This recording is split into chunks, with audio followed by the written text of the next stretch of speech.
Bonsoir à tous, merci de choisir Kavi TV pour vous informer. Bienvenue dans ce journal dont voici les titres. La date du référendum constitutionnel est désormais connue, fixée au 21 septembre 2025. Ce scrutin suscite de nombreuses réactions au sein de la classe politique guinéenne.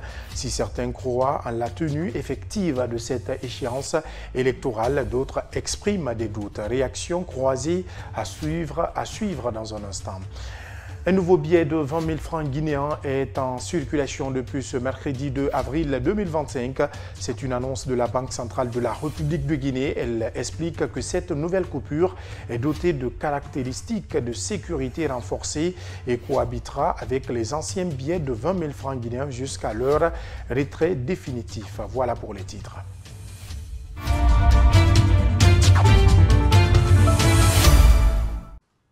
Encore une fois, bonsoir et bienvenue. Le décret fixant la date du référendum constitutionnel continue de faire réagir la classe politique guinéenne. Si certains espèrent la tenue effective des élections en 2025, d'autres restent sceptiques. En effet, la question du fichier électoral et de l'organe chargé de gérer les élections reste en suspens selon ces acteurs. Le point avec Ansou Baïlo Baldé. Bien que le président du parti ADC BOK salue le décret fixant la date du référendum constitutionnel par le général Mamadi Doumbouya, Ibrahima Sory Diallo reste tout de même pessimiste quant à la tenue des autres élections pour un retour définitif à l'ordre constitutionnel. Bon, cette nouvelle est bien accueillie chez nous. Nous avons quand même l'espoir que ça laisse faire. Et que ce qui nous inquiète maintenant, est-ce que cette nouvelle va coller avec le chronogramme des autres élections? Parce qu'il n'est pas sans savoir que ce n'est pas le référendum qui compte. Ce qui compte après, c'est l'organisation des élections présidentielles, législatives et communales et communautaires. Et que nous avons quand même des étapes à suivre pour arriver à ça. Et aujourd'hui, on n'a pas de OGE, on n'a pas l'organe de gestion des élections. On n'a pas le fichier. Le fichier doit être maintenant obtenu à travers des recensements exceptionnels, qui n'est plus le RAVEC. Cela veut dire que le RAVEC, c'était seulement des histoires, parce que ça ne sert à rien qu'on ait vraiment parlé maintenant d'un recensement de 45 jours. C'est ainsi que Hamidou Bari, président du Parti citoyen pour la défense des intérêts collectifs PCIDIC, donne sa position sur la date du référendum constitutionnel. Pour cet acteur politique, le référendum sera la porte d'entrée des autres échéances électorales. Et comme je le disais tantôt, la porte d'entrée vers toutes les élections, c'est les élections référendaires. Aujourd'hui, je m'en réjouis que, quoi que tard, ce décret a été pris par le président Mamadi Doumbouya pourvu que les Guinéens puissent aller aux élections à la date du 20 septembre 2025. C'est une très bonne chose. Après, nous allons voir à l'issue de ça comment des autres élections pourraient être organisées dans un bref de même en 3 mois. Pourquoi pas? Parce que pour aller à ces élections référendaires, on aura déjà notre fichier électoral. On aura un corps électoral extrait du fichier qui serait censé être des futurs électeurs. On aura l'organe de gestion, un OGE, une organisation des élections, on aura un fichier électoral. Si nous avons ces 3 ingrédients, je pense que cela suffit pour qu'on parle de quand n'est-il et de quand est-ce que nous allons organiser les autres élections. Il suffit dans ce cas de voir quelles sont les élections qu'on va coupler, quelles sont les élections qu'on va faire face singulièrement. Le décret du président Mamadi Doumbouya est intervenu après l'expiration du premier trimestre 2025, soit un jour de plus. Parlant de ce référendum constitutionnel, Ibrahima Sory Diallo du parti ADC BOK et Hamidou Bari du PCIDIC dénoncent l'exclusion des acteurs politiques du processus de transition vers un retour à l'ordre constitutionnel. Ils sont au micro d'Ansou Baïlo Baldé. Suivez. Justement à ce niveau, et c'est vraiment un regret pour moi de l'avouer devant de votre média, que les choses s'organisent à l'intérieur sans que les politiques ne nous soyons informés, ni ne nous soyons invités à la chose. Et nous déplorons cela, nous estimons que le MATD et l'appareil gouvernemental devraient se faire violence eux-mêmes pour que les politiques soient informés à la minute près de comment est-ce que les choses évoluent à l'interne, pourvu que nous puissions avoir une lecture objectif de comment évoluent les situations. Je pense que c'est extrêmement important. Mais ce qu'il faut noter, aujourd'hui, les acteurs concernés pour le retour à l'ordre constitutionnel ne sont pas associés à tout ce qui se passe. Les MATD, le gouvernement, ils agissent sans informer les politiques. Les politiques ne sont informés de rien. Et nous avons tous été évalués. Pourquoi cette évaluation? C'est pendant que vous dites le retour à l'ordre constitutionnel. La transition, elle est éminemment politique. Si aujourd'hui on peut faire la réception des kits d'enrôlement sans venir faire la moindre transparence avec les acteurs concernés pour qu'on vienne voir quelle est l'entreprise qui a envoyé, comment c'est venu, qu'est-ce qu'il y a là-dedans. Même l'acheminement de ces kits, on doit être associé. Dans le même registre, les Guinéens résidant dans 35 pays à travers le monde pourront participer au référendum du 21 septembre 2025. Ils bénéficieront du recensement biométrique à vocation d'état civil selon la directrice nationale des affaires politiques et de l'administration électorale du MATD. Une annonce faite lors de la réception du premier lot des kits d'enrôlement biométrique. Mamadou Tanouba. Désormais, des Guinéens établis dans 35 pays étrangers pourront voter sans avoir à se déplacer vers un autre pays plus proche comme c'était le cas. Cela sera possible grâce au recensement administratif à vocation d'état civil, a déclaré Zeynab Touré de l'administration électorale du MATD. On aura 35 circonscriptions électorales à l'étranger, notamment les ambassades et consulats qui sont concernés. Il faut simplement savoir que rien n'a été inventé. Les 25 ambassades et consulats étaient embrayés, c'était 35. Mais si je vous donne l'exemple du Mali, le Mali avait comme circonscription le Burkina également, mais cette fois-ci le Burkina est détaché. L'Italie est détachée également de la France, comme on a détaché la Tunisie du Maroc, pour permettre à ce que tous les Guinéens qui sont dans ces situations puissent être recensés, être dans la base de données et avoir aussi une carte d'électeur et aller rapidement au scrutin référendaire. L'autre avantage du recensement biométrique est qu'il permettra aux Guinéens âgés de 10 ans d'obtenir leur carte d'identité nationale. Vous savez quand même que la Guinée s'est dotée d'une loi sur l'identification des personnes physiques qui fait qu'aujourd'hui, à partir de 10 ans, chaque citoyen guinéen peut avoir ses données biométriques collectées et conservées et peut avoir une carte d'identité nationale à l'âge de 10 ans.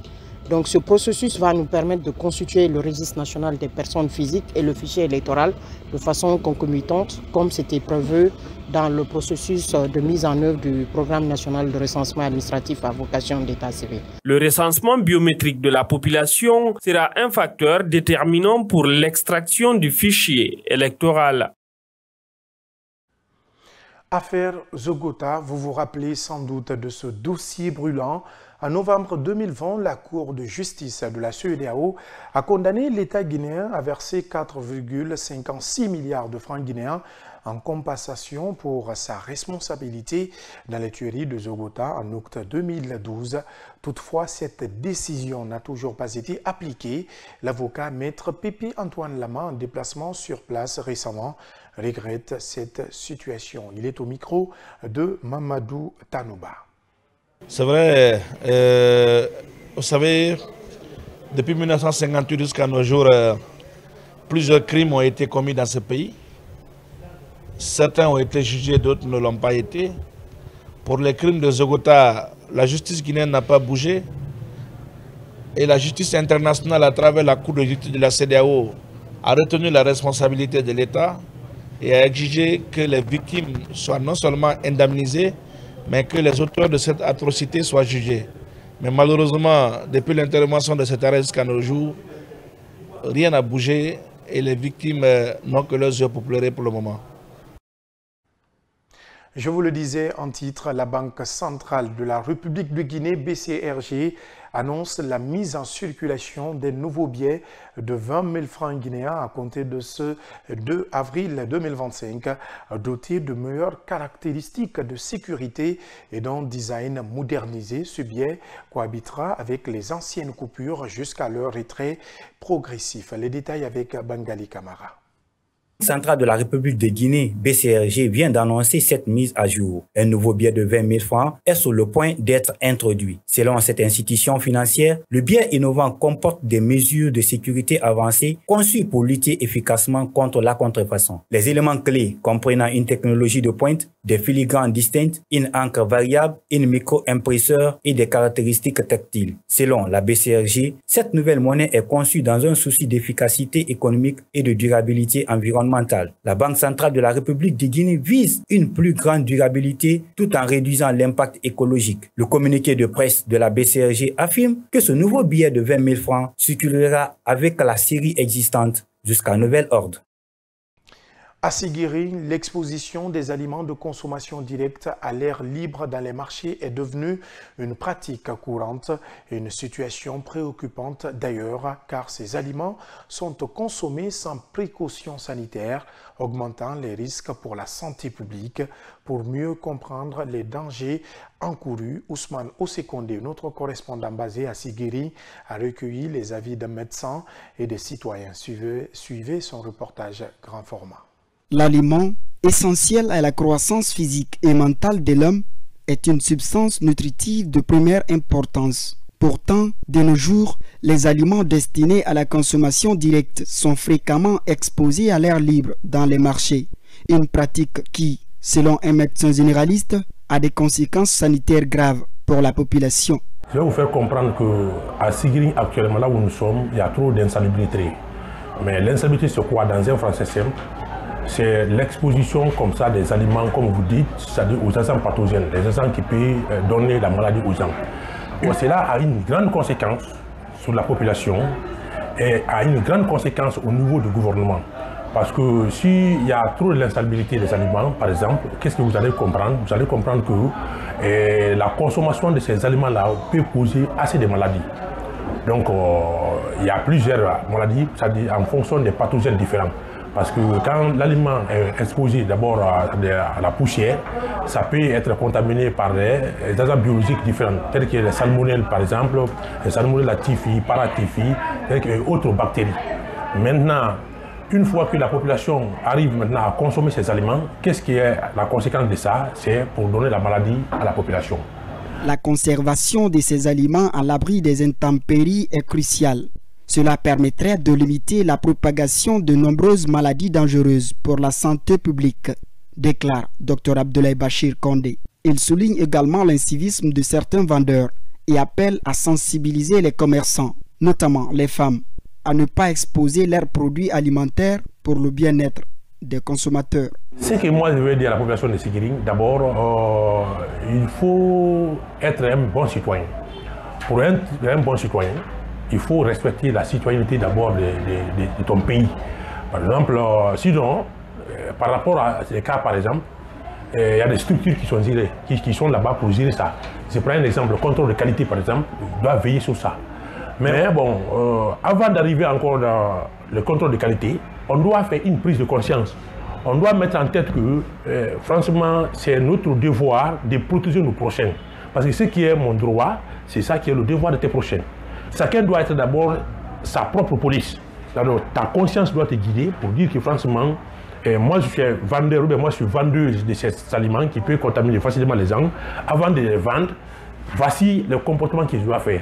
Mais il est également essentiel que le département de contrôle qualité soit plus impliqué et que les étalagistes prennent conscience de l'importance de bannir cette pratique. Rencontrés, ces citoyens déplorent la pratique.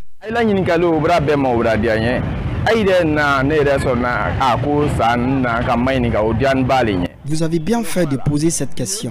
Vous m'avez trouvé en train de parler de cette situation. Ces femmes étalagistes pensent qu'elles revendent de la bonne nourriture. Non, c'est plutôt de la maladie qu'elles donnent aux consommateurs.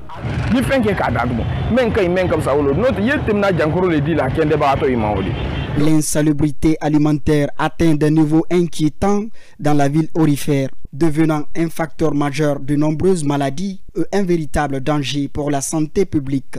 Il est urgent d'agir pour mettre fin à cette pratique et protéger la population des risques sanitaires. C'est la fin de ce journal. Merci de nous avoir suivis. Retrouvez toute l'actualité sur notre site, le www.siaminfo.com. Bonne soirée sur KVTV.